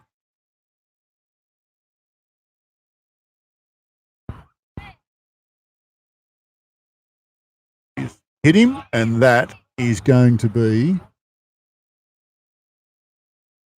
Jay Andrews' day. That's exactly what's going to happen. We're going to see Flynn Carr out to pinch run now for Jay Andrews. Jay Andrews done his job, needed to get a runner on.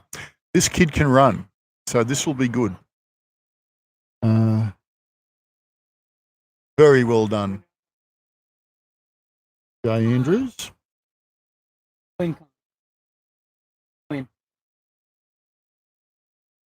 So one of the questions there is there any bushfire smoke out there? Okay, it is misty, not misty, but it's been overcast all day. Nowhere near the same degree of smoke that we've had earlier in the week. So it's probably in the low hundreds, 120, 110, 120. About 150 yesterday. It was very, very uncomfortable. Few sports are called off today, but certainly the breeze coming in from the ocean has cleared a lot of things up. So it's been a gentle breeze all day. Doesn't smell smoky at all. It's a bit of an overcast sort of day. So Mitch Pearce steps in. Flynn Carn on first base. None out. Pearce has wheels as well. I wouldn't be surprised to see a bunt go down. Flynn Carn goes as the hit run. That was nothing wrong with that. Absolutely. Yep. Terry Pearce gives him a little bit of a clap. There's nothing wrong with that. That was the play. So if Pearce hadn't got bat onto ball on that one, then I think Khan might have been in strife because young Ethan Bryant has been playing quite well at catch, and there's a pick-off attempt which was not that good. He might have put himself in danger of a balk there as well. Didn't look pretty. Oh, what's that all about? That was a bit of a quick pitch there. And that's not good baseball. So that's pretty dodgy sort of stuff. So Oldfield's already hit the Marlins pitcher. Now he's tried to quick pitch Pearce. Pearce did well to foul it off. And this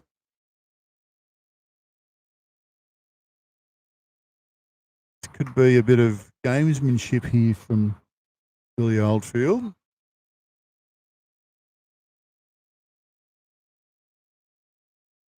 Oldfield was very lucky not to get called for a balk from a quick pitch, to be honest.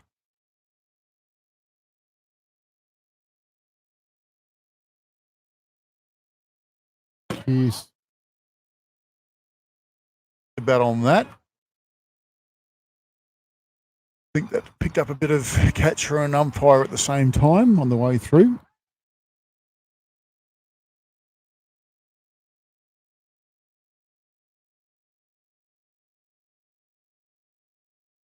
He swings over that one. And Billy Oldfield being a bit cheeky here, again, giving a bit of eyeball to the Marlins dugout and to the Marlins batter. You're not that good, mate. I'm not sure that that's called for here.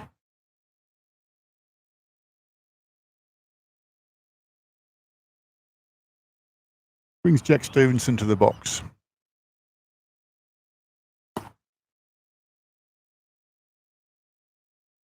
The starting pitcher for Penrith being Thomas Fester had an outstanding outing. He was very, very good. Interesting to see if Oldfield's good enough to fill his shoes.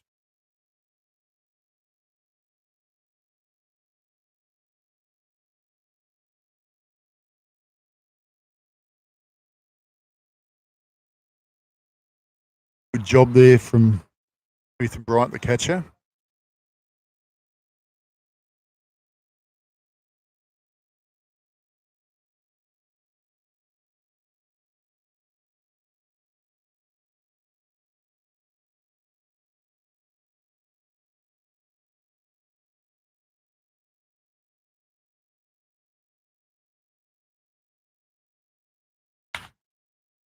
Stevenson fouls that one off.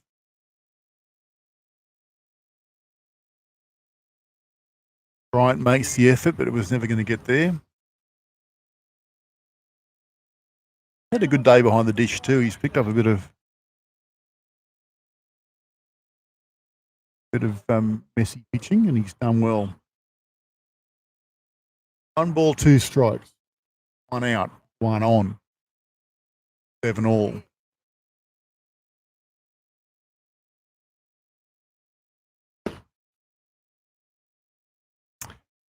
Now, the left-hand batter in the box, Ethan Bryant comes up with the attempt to pick off at first base. He's not really going to get any interference call for him because the batter doesn't have to get out of his box. He just needs to not make an effort to interfere. So Bryant might have been looking for that interference, and it's going to be very hard to drag that sort of a call out. Very difficult pick-off play with the left-hander in the box. Runner goes. There's a good piece. It's going to go no tag. He's going to be in all sorts of strife here, and he's safe. Well done. Flynn Khan led off hard. He's probably a little bit past halfway. Luke Edwards makes a good catch out there at centre field. The 8-3 throw is always a dangerous play. It's a tag play. Sorry, he's only got a tag up on the base. Flynn Khan turned and got back, scurried back and dived in hard and made it safely back to base. Good baseball all around. I think Edwards might have been disappointed that it wasn't given out, but I think there was no question that he was comfortably safe. Well, not comfortably safe, but certainly safe.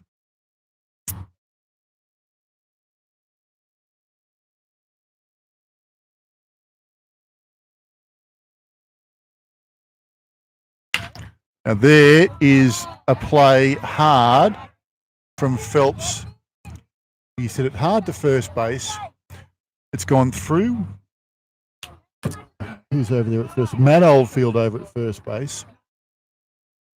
And that's got Khan all the way around to third. 2 out. 2 out. Dave O'Keefe in the box. Flynn with wheels. They're going to hold him on. They're going to hold him on at first base, which is Phelps would be loving that because he's not the target. I